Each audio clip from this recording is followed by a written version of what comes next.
Sur Terre, l'eau est littéralement partout, sous toutes ses formes possibles autour de nous. Et même en nous, dont elle constitue près de 65% de la masse. Et pourtant, la quasi-totalité de celle dont nous dépendons pour vivre nous est invisible. Elle se trouve littéralement sous terre, stockée dans des nappes d'eau souterraines qui peuvent être gigantesques. En fait, on estime qu'il y a près de 100 fois plus d'eau actuellement enfouie dans les entrailles, les failles et les interstices entre les pierres que dans l'ensemble des lacs, nuages et rivières de toute notre planète.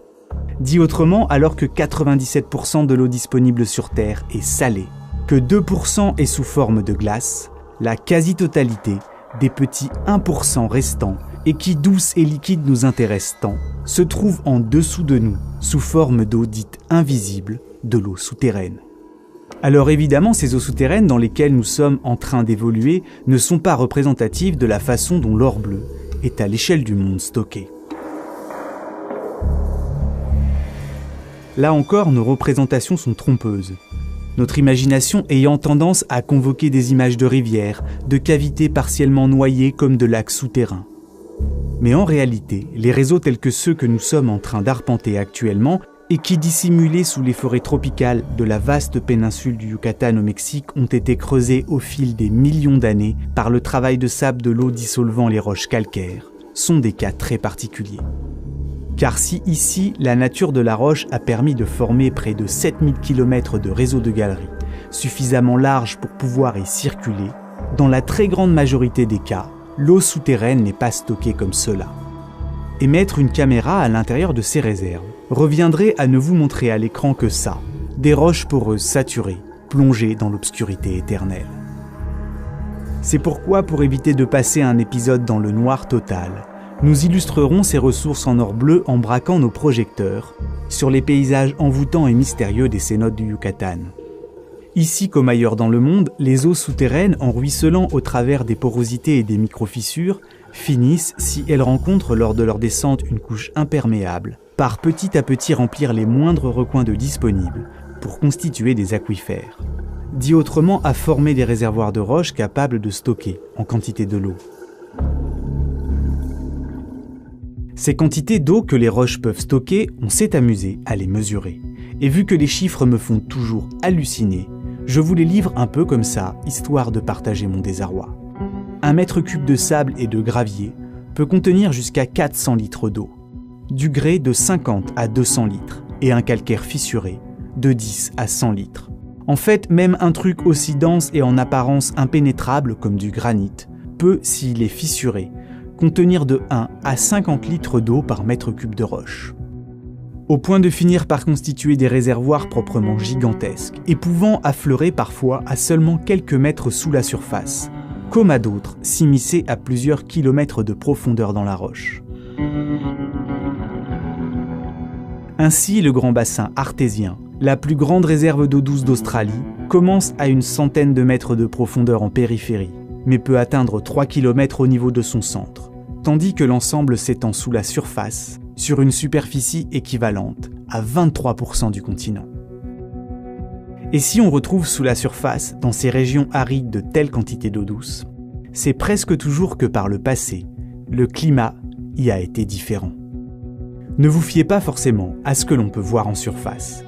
Il y a de cela 50 000 ans et pendant près de 40 000, une grande partie du vaste désert de sable et de pierres écrasé par le soleil, qui est aujourd'hui le Sahara, était alors une savane tropicale herbeuse, par endroits recouverte de grands lacs, et sujet à d'intenses précipitations. Ainsi, sous ce monde minéral asséché, se cachent d'immenses réserves d'eau dites fossiles, constituées par des dizaines de milliers d'années de ruissellement et d'infiltration des pluies en profondeur. On retrouve ainsi, sous la surface du Sahara, de nombreuses nappes d'eau douce souterraines, la plus impressionnante de ces réserves étant très certainement celle du système aquifère gréseux de la Nubie, qui, s'étendant sous la surface sur près de 3 fois la superficie de la France métropolitaine, contiendrait quelques 150 000 km3 d'eau fossile. Un volume si extraordinaire qu'il pourrait entièrement recouvrir un pays aussi grand que la Libye, de 100 mètres d'eau douce. Et l'on pourrait continuer les exemples de ce type pendant longtemps. Au total, on estime que la quantité d'eau contenue dans le sous-sol africain est à peu de choses près 100 fois supérieure à celle qui, chaque année, tombe en surface sous forme de pluie. Sur ce continent comme ailleurs, presque partout dans le monde, les sous-sols semblent regorger sur le papier d'une quantité quasiment inépuisable d'eau douce. De quoi imaginer, en y puisant, résoudre tous les problèmes d'accès à l'eau potable. Sauf qu'en réalité, en moyenne, seul 1/10 de ces ressources souterraines sont réellement exploitables. Sous le désert du sud de la Libye, les pluies du très controversé projet de grandes rivières artificielles qui exploitent les précieuses réserves d'or bleu souterraines descendent déjà jusqu'à plus de 400 mètres de profondeur. Et l'on pense qu'au rythme auquel on tape dedans, d'ici 50 ans, ces aquifères devraient être environ 100 mètres plus bas qu'ils ne le sont aujourd'hui. Et aussi gigantesques qu'elles soient, ces réserves qui ont pris des millénaires pour se constituer ne sont malheureusement pas éternelles. Pour l'illustrer, prenons l'exemple de celui qui a très certainement été le plus étudié sur Terre, l'immense aquifère d'Ogallala, qui, aux USA, s'étend sous les Grandes Plaines, de 8 États différents. Là, dans un mélange de sable, de limon, d'argile et de gravier, repose l'un des trésors les plus précieux du continent nord-américain. Car l'Ogallala, non content d'avoir un nom rigolo, fournit de l'eau potable à des millions d'Américains et indirectement les nourrit également. Pour comprendre comment, prenons un peu de hauteur. Sur cette photo satellite, l'on peut voir 1400 km² de champs, qui au Kansas sont tous arrosés par de l'eau puisée dans les nappes souterraines. En fait, dans ces régions, au milieu du siècle dernier, en puisant sans relâche dans cette immense masse d'eau et avec l'invention de l'irrigation centrale par pivot, une grande partie des terres situées au-dessus de l'aquifère sont en quelques années devenues parmi les plus productives au monde. Sauf que, bien que les eaux souterraines soient dans cette région une source renouvelable, Ogallala ne se recharge pas aussi vite qu'on le vide. Ainsi, depuis 1950, la quantité d'eau qu'il contient a été réduite de près de 10%. Cela peut sembler peu, mais déjà de nombreux puits se sont asséchés, et on estime qu'en continuant à y puiser au rythme où ils le font, les fermiers américains devraient voir cet aquifère être à sec d'ici une vingtaine d'années. Non pas au sens où il n'y aura plus d'eau en son sein, mais où cette ressource deviendra impossible à extraire et à exploiter. Dans ces régions, les taux d'infiltration de l'eau de pluie dans le sol sont faibles, et seule une petite partie atteint réellement les réservoirs naturels, au point qu'on pense qu'une fois épuisé, l'aquifère devrait mettre plus de 6000 ans pour se recharger complètement. Quand on songe au fait qu'aujourd'hui, près d'un tiers des terres irriguées de l'ensemble des États-Unis reposent sur cet aquifère, on prend conscience de l'importance de cette eau invisible. En Amérique du Sud, le prodigieusement énorme aquifère Guarani, qui contiendrait lui quelques 50 000 km³ d'eau douce, soit de quoi facilement assurer 2 siècles de consommation mondiale d'eau, est déjà un peu en danger. Non par la quantité de liquide qu'on lui prend, mais par ce qui de la surface y descend. Car les 50 000 milliards de tonnes d'eau potable qui s'y trouvent se répartissent entre 800 et seulement 50 mètres de profondeur. Et là où l'aquifère affleure à proximité de la surface, engrais, eau insalubre ou pollués comme pesticides peuvent s'infiltrer et venir lentement le contaminer.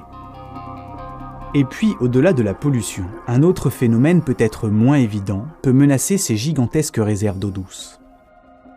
L'une des plus grandes nappes d'eau souterraines au monde, celle dite de l'Albien, et qui se trouve à cheval sous la Libye, la Tunisie et l'Algérie, est en majorité imbuvable, car sur des centaines de kilomètres à l'intérieur des terres, l'eau de mer qui est parvenue à s'y infiltrer en profondeur l'a rendue saumâtre.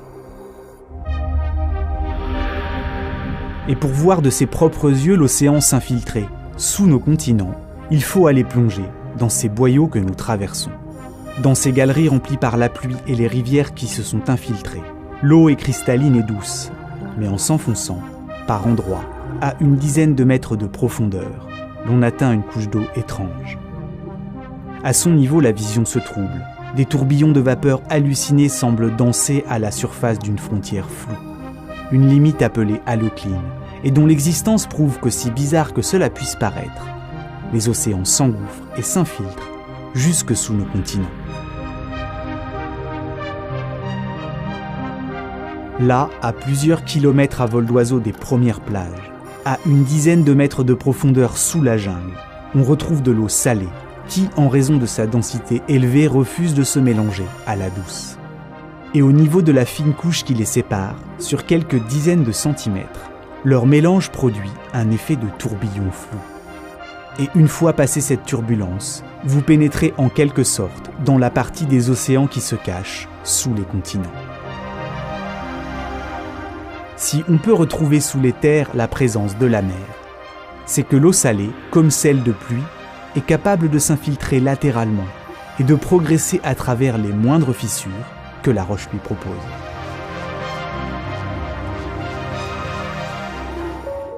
Ici, sous la péninsule du Yucatan, la profondeur de l'interface entre ces deux mondes augmente à mesure que l'on s'éloigne de la côte. Généralement située entre 10 et 20 mètres de fond à proximité relative de l'océan, la limite entre eau salée et douce peut descendre jusqu'à 50 voire 100 mètres au milieu de la péninsule, à plus de 100 km à l'intérieur des terres. Ainsi, presque partout à travers le monde, si vous allez au moyen de puits taper trop profondément dans les aquifères, vous risquez de faire remonter à vous la mer. De toutes les ressources que la nature nous offre gratuitement, les eaux souterraines sont en volume celles les plus exploitées au monde. Une majorité de ces eaux arrachées au sous-sol est utilisée à des fins agricoles. Elles nous permettent d'arroser près de 70% des terres cultivées en Europe, 75% au Maroc, 95% en Tunisie et même 100% en Arabie. À l'échelle mondiale, un tiers de la population dépend de ces nappes phréatiques pour disposer d'eau potable. Savoir gérer ces ressources, faire que l'on puisse continuer à puiser à leurs sources, c'est permettre à nos descendants de pouvoir jouir du plaisir de boire de l'eau qui, avant de sortir du robinet, a été filtrée dans le sol pendant parfois des milliers d'années.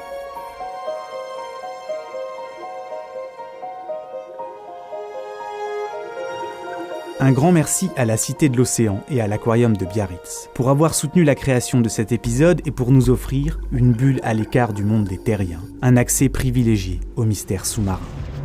À l'Aquarium, vous pourrez contempler dans leurs habitats naturels reconstitués les habitants fascinants des eaux salées et douces de la plupart des milieux liquides et habités de notre planète. Comme des bulles à l'écart du monde des terriens, à la Cité de l'Océan, vous découvrirez quantité de contenus ludiques et intelligents sur l'océan, des expositions, des ateliers et des expériences, comme le surf visuel sur planche dynamique, ou encore vivre une expérience immersive profondément troublante en compagnie de 700 requins dans la nuit, pour comprendre tout en s'amusant.